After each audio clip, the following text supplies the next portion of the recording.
Coucou mes petits moches, on se retrouve aujourd'hui pour une toute première vidéo dans mon nouvel appartement. Je sais pas si toutes les vidéos face cam se passeront là, si je vais changer d'idée, si je vais me mettre ailleurs, j'en sais rien du tout. Mais là tout de suite, je suis sur mon canapé et je vais vous parler de livres, plus particulièrement de bandes dessinées, de graphiques, il y a un manga, en tout cas 15 romans graphiques, bandes dessinées, manga, trucs avec des images que j'ai adoré et que je vous recommande.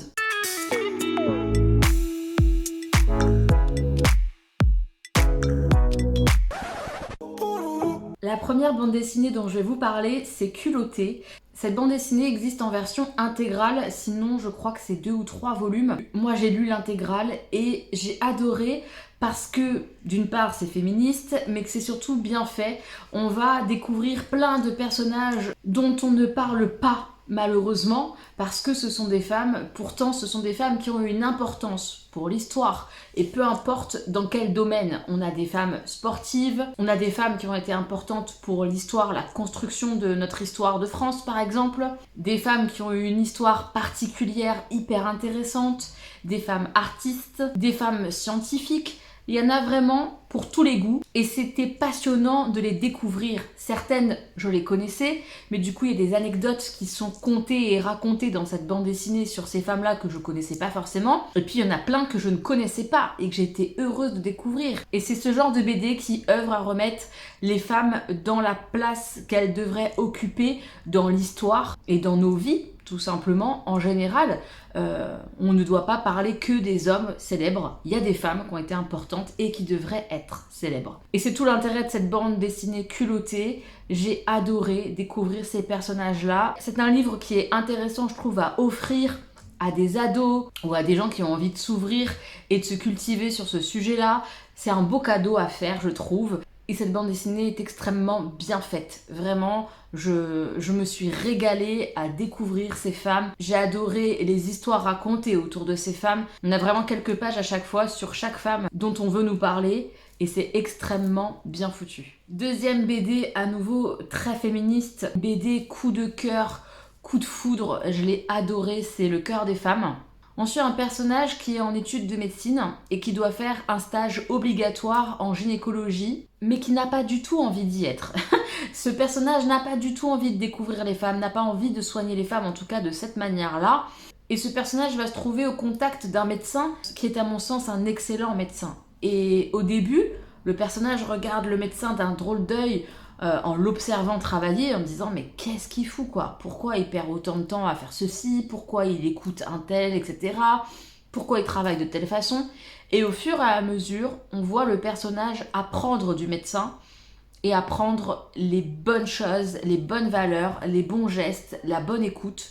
Le personnage va tout simplement écouter, entendre, apprendre. Et c'est fabuleux. C'est fabuleux d'un point de vue scientifique, d'un point de vue gynécologique, d'un point de vue féministe, d'un point de vue humain aussi. Elle est fabuleuse cette bande dessinée. Elle aborde d'autres thèmes dont je ne veux pas parler et c'est très très très bien fait. Vraiment, c'est un régal cette bande dessinée. Ça fait partie de mes top 3 bandes dessinées parce que je la trouve absolument géniale. Je sais qu'elle existe en version livre aussi. Moi, j'ai découvert du coup ce texte via la bande dessinée et j'ai trouvé que c'était un très bon biais, un très bon moyen. Vraiment, pour le coup, tout le monde devrait lire ça. Les femmes, évidemment, rien que par l'aspect gynécologique, médical du livre, mais pas que. Et les hommes aussi, parce que c'est important qu'ils sachent, qu'ils comprennent, qu'ils essaient de comprendre. Et cette bande dessinée, elle permet tout ça. C'est l'histoire des femmes.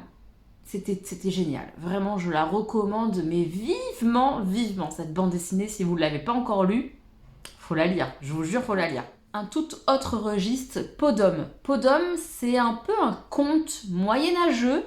On est avec une jeune femme qui va se marier, un mariage arrangé comme à l'époque du Moyen-Âge, avec un homme qu'elle ne connaît pas, et elle a du mal avec cette idée-là. À peu près au moment de son mariage, elle va découvrir que dans sa famille, les femmes se transmettent une peau d'homme et qu'elles peuvent comme ça devenir un homme et du coup apprendre, côtoyer le milieu des hommes du Moyen-Âge. Et c'est de cette manière-là qu'elle va découvrir son futur mari. Il y a plein de thématiques abordées dans cette bande dessinée. C'est féministe évidemment, ça nous questionne sur la place des femmes, sur la sexualité des femmes, sur la sexualité tout court, sur le genre, mais ça nous questionne aussi tout simplement sur l'amour, trouver l'amour. C'est vraiment très riche et j'ai passé un très bon moment de lecture. Je trouvais ça très original en fait, très avant-gardiste, reprendre un espèce de conte comme ça, médiéval, en mettant une femme qui se transforme en homme, enfin c'est vraiment passionnant et je le répète, mais il y a beaucoup de thématiques importantes autour de la sexualité, de l'amour, de la place de la femme,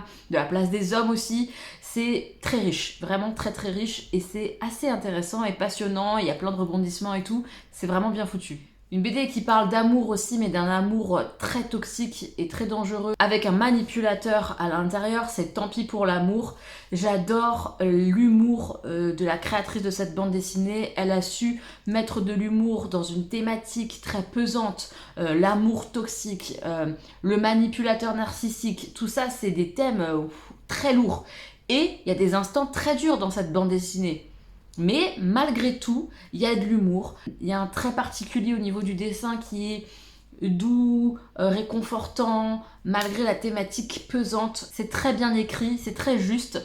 C'est autobiographique. L'autrice parle d'une de ses histoires d'amour, de comment elle a rencontré cet homme dont elle avait l'impression qu'ils étaient complètement raccords, fous d'amour, identiques, puisqu'ils pensaient tout comme elle. Et puis comment ça a tourné au cauchemar. Comment elle a été au fond du trou, comment elle est sortie tant bien que mal de ça, les étapes, les différents soins, etc. après pour se reconstruire d'une relation comme ça. C'est passionnant, c'est très beau, très dur, très bien documenté, très juste. Pour moi, c'est une pépite sur cette thématique. On part du côté des personnes âgées avec Le Plongeon. C'est une bande dessinée où une dame âgée vend sa maison et décide d'intégrer une maison de retraite. Elle sait et on la voit démarrer la fin de sa vie. C'est très dur, vraiment très dur et en même temps très beau. Moi j'ai vu beaucoup de beaux messages et de belles choses à l'intérieur. Ma mère a trouvé ça beaucoup plus dur que moi parce que peut-être ça l'a touchée plus par son âge, par son métier. Mais quoi qu'il arrive, on a toutes les deux énormément aimé cette bande dessinée sur les maisons de retraite, sur les personnes âgées, sur la fin de vie, sur la manière dont on traite les personnes âgées. C'est troublant, c'est bouleversant et moi j'ai beaucoup aimé cette bande dessinée. Je vous la recommande si la thématique de la vieillesse, de la fin de vie vous intéresse. Une autre BD sur cette thématique que j'ai beaucoup aimée, qui est très poétique, c'est Ne m'oublie pas et qui est plus particulièrement sur le sujet d'Alzheimer. On a cette petite fille qui va voir sa grand-mère qui perd la tête, qui s'est encore enfuie parce qu'elle a Alzheimer, elle s'est encore enfuie de sa maison de retraite et puis elle décide de la prendre, de l'emmener et de faire un dernier road trip un peu en mode je t'emmène sur les traces de ton enfance, sur le souvenir, sur l'amour. C'est très beau, très dur aussi à nouveau parce que perdre la mémoire c'est horrible. C'est très touchant, très touchant. Je crois qu'on ne peut pas oublier Ne m'oublie pas quand on l'a lu. Je crois qu'on peut pas l'oublier, il y a toujours une sensation qui reste en nous. Une bande dessinée qui est adaptée d'un grand classique, La Nuit des Temps. J'ai très envie d'ailleurs de lire d'autres BD ou romans graphiques adaptés de grands classiques ou de grands livres de la science-fiction ou peu importe, mais de livres qui existent déjà en version roman. Parce que je trouve ça intéressant de découvrir des classiques sur lesquels on se lance pas par le biais de la BD, c'est beaucoup plus simple. Et La Nuit des Temps de Barjavel comme ça en bande dessinée, c'était superbe. C'est une superbe histoire de l'humanité qui reproduit les mêmes erreurs, les mêmes schémas, il y a de l'amour à l'intérieur. C'est de la science-fiction mais qui s'ancre tellement dans la réalité que c'est passionnant. Les dessins sont superbes, rien qu'à voir la couverture de ce roman graphique, on a compris je pense, c'est vraiment très beau. Il y a un côté un petit peu histoire d'amour impossible, très beau à lire et j'ai passé un très beau moment, c'est un beau livre et ça m'a vraiment donné envie de lire d'autres bandes dessinées adaptées de romans. Évidemment, je vous mentionne la saga Heartstopper que je trouve absolument géniale. C'est une série qui est à destination des ados, je pense. En tout cas, vous pouvez complètement les faire lire aux ados. Il y a des thématiques qui sont très importantes. C'est une histoire d'amour, c'est une romance entre deux jeunes hommes. Mais il n'y a pas que ça. Il n'y a pas que le coming out, il n'y a pas que l'histoire d'amour entre deux hommes. Il y a plein de personnages secondaires qui apportent des thématiques différentes aussi. La transidentité, l'amour en général, évidemment. les troubles alimentaires. Il y a plein de thématiques hyper intéressantes et je pense d'autant plus intéressantes pour nos ados. Et dans le même temps que ces thématiques sont hyper dures et hyper intéressantes, c'est un bonbon à lire. C'est tout doux, c'est tout réconfortant. Le trait, les personnages sont tellement mignons. C'est un agréable moment de lecture, c'est tout réconfortant, même si les thématiques sont importantes et difficiles parfois à aborder. Cette saga, c'est vraiment un petit bonbon. J'adore rentrer dedans, et je suis vraiment bien avec ces personnages-là. Ils sont très touchants. Une autre bande dessinée qui a été très bonbon justement, c'est Le secret des bonbons pamplemousse. On est au Japon et rien que ça déjà c'était vraiment très chouette parce que c'est une Française qui a écrit cette bande dessinée mais qui est amoureuse du Japon, de l'Asie en général et ça se ressent. Déjà elle nous enseigne plein de choses sur le Japon et on sent cet amour et c'était vraiment chouette de sentir déjà rien que ça, cet amour pour ce Japon qui nous est conté, raconté. On est avec une famille japonaise qui tient une boutique de bonbons. C'est tout réconfortant et en même temps c'est dur parce qu'on sent qu'il y a des tensions dans cette famille et on comprend pas pourquoi et on comprend au fur et à mesure puisqu'on a en fait comme des chapitres, on suit chaque personnage de la famille un par un, même le chat.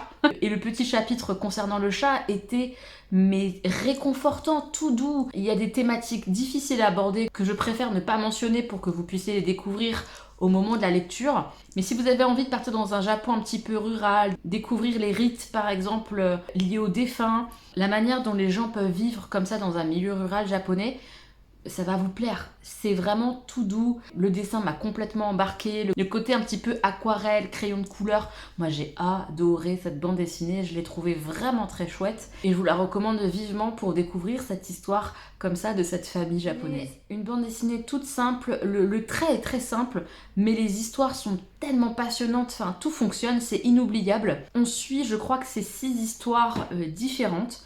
6 personnes qui vont nous raconter un bout de leur vie, quelque chose qui s'est passé pour eux, qui a compté et qui est percutante, en tout cas moi, qui m'a percuté. Chaque histoire, chaque personne est très très différente et pour autant, toutes ces histoires sont inoubliables. Et c'est vrai, et c'est assez fabuleux à lire et à se souvenir et de se dire que ce sont des personnes lambda, mais que chaque lambda, je crois, a des instants comme ça inoubliables sûrement à raconter dans sa vie. Moi, ça me touche. C'est des histoires de vie comme ça qui me touchent, qui me percutent et j'ai adoré ça. Il y a des histoires qui sont plus marquantes pour moi que d'autres et je pense que si je discutais avec quelqu'un qui avait lu cette bande dessinée, on n'aurait pas le même avis sur chaque histoire et telle histoire l'aurait peut-être plus marqué que moi parce que chacun son vécu et son ressenti et du coup c'est hyper intéressant de voir qu'une même BD peut avoir un impact différent sur différentes personnes. J'adore ce concept de nous raconter des bouts de vie de personnes lambda qui sont pourtant tellement importantes, tellement inoubliables. Et j'ai adoré le concept. Il me semble que l'auteur en a sorti une autre ou va en sortir une autre et je la lirai avec grand plaisir, c'était top. La BD Échec, j'ai adoré. Au début, on est perdu, on suit des tas de personnages, il y en a plein. Tu te dis mais ça s'arrête jamais, pourquoi on présente autant de personnages?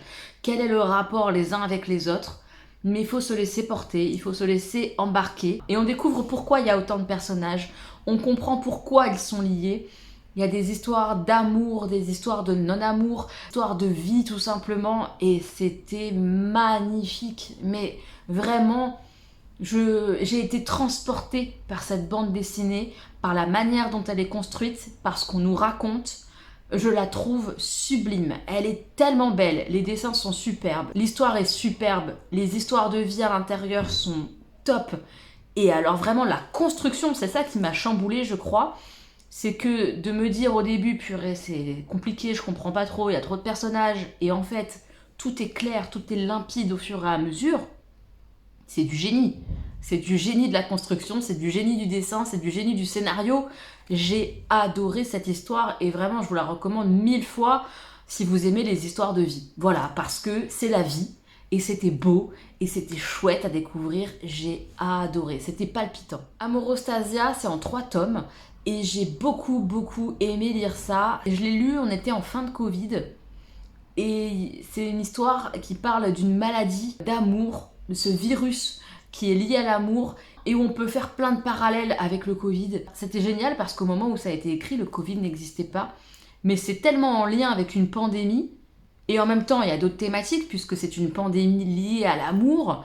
C'était passionnant. J'ai adoré cette saga, j'ai passé un super moment. Les dessins sont assez particuliers, mais j'ai bien aimé. Comme je vous dis, ça m'a remis un peu dans ce qu'on a un peu vécu, dans du Covid, confinement, machin, la peur de l'autre et tout. C'était vraiment intéressant et j'ai adoré cette saga. La BD Sapiens fait partie des livres, je trouve, qui t'apprend ludiquement et que j'adore. J'ai lu le premier tome, il y en a 3 et j'ai hâte de lire la suite. C'est vraiment une bande dessinée pour t'apprendre l'histoire. Je trouve ça passionnant, je trouve ça très bien fait, je trouve ça très riche.